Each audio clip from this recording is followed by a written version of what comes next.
היום הודיעו נציגי צה"ל ומשרד החוץ למשפחותיהם של החטופים אזרחי תאילנד, סונטאיה או קקרסי Ini bukan waktu dan tempat untuk bertindak secara sepihak untuk mengakui negara Palestina, seperti yang dilakukan Norwegia, Irlandia, dan Spanyol, kata Menteri Luar Negeri Israel, Israel Katz, usai pertemuan dengan Presiden Senat Prancis, Gerard Larcher.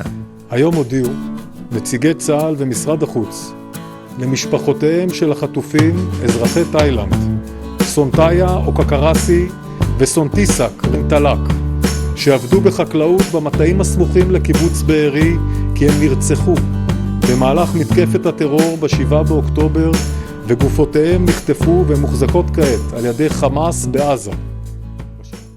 Download Tribun X sekarang, menghadirkan lokal menjadi Indonesia.